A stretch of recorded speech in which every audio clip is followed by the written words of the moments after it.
داسې فکر وکوئ چې تاسې په سړک روان یاستئ او تاسې مخ ته مو یو ملګری راځي او تاسو ته وایي چې زه په هندسه کې تاسو نه یو پوښتنه لرم. هغه داسې چې ما ته داسې یو مثلث جوړ کړه یا رسم کړئ چې د هغه ضلع دوه او 5 واحده وي. تاسو به ځان سره ووایئ چې ښه دا خو به ډېر اسانه کار وي، زه به 3 ضلع رسم کم، سره وصل به یې کړم، نو مثلث به جوړ شي. خو راځئ وګورو چې داسې یو مثلث جوړېدلی سي او که نه. تر ټولو لومړی راځم دا اوږد ضلع رسموم. فرض وکوئ که دا ضلع 5 واحده وي، دلته 2 ضلع نورې هم رسموم، 2 واحده، دا هم فرض وکوئ 2 واحده وي او دا هم فرض وکوئ 2 واحده وي. اوس دا مثلث جوړ نسو. تاسو به ووایئ ښه که دا زه لږ لاندې راولم او دا هم لاندې راولم نو دا دواړه سره نښلي او مثلث جوړیږي. خو نه، دا مثلث نسي جوړېدلی، ځکه دا که تاسې هر څومره لاندې راولئ دا به دلته راسي او که دا هر څومره لاندې راولئ دا به دلته راسي. دلته به یو واحد ځای پاتې سي. ولې به ځای پاتې سي؟ ځکه دا 5 واحده ده او دا دواړه چې سره جمع سي دا 4 واحده کېږي، نو دا مثلث نه جوړېږي. نو دا مثلث ممکن نه ده چې جوړ شي. اوس هیله لرم چې له دې نه تاسو د مثلث جوړونې یو قانون زده کړی وي. هغه داسې چې باید د مثلث د اوږد ضلع اندازه باید د 2 ضلعو د اندازې له مجموعې نه زیاته نه وي. اوس راځئ دا وګورو چې که چېرته د دې ضلع اندازه د دې ضلع د اندازو له مجموعې سره یو شی وي دا مثلث جوړیږي او که نه.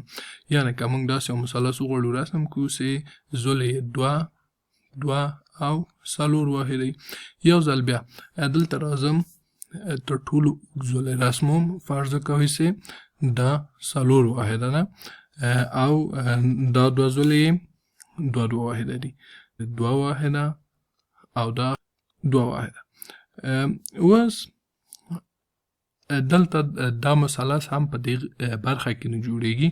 خو که دا مثلث تاسې همداسې د دا ضلع یې داسې لاندې راولئ او دا ضلع هم داسې لاندې راولئ، دوی به دغه نقطه کې یو بل قطع کي، یعنې دلته به وصل سي یا به ونښلېږي، چې په دې صورت کې دلته خطي یا صفري مثلث جوړیږي. یعنې هغه مثلث جوړیږي چې هیڅ کوم مساحت به ونه لري. نو دلته په دې صورت کې خطي یا صفري مثلث جوړیږي، خطي او یا هم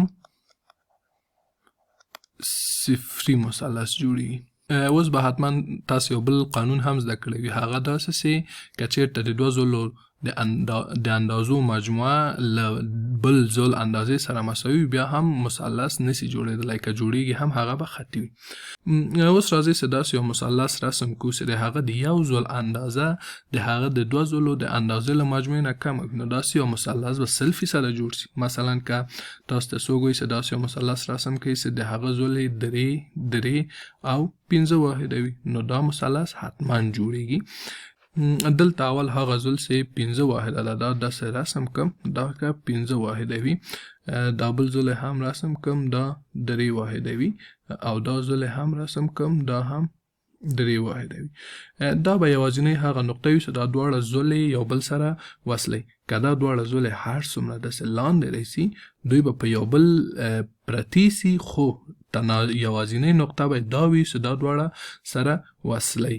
نو په دې صورت کې دا مثلث جوړېدلی سي چې د یو ضلع اندازه یې د 2 ضلعو د اندازې له مجموعې نه کمه وي.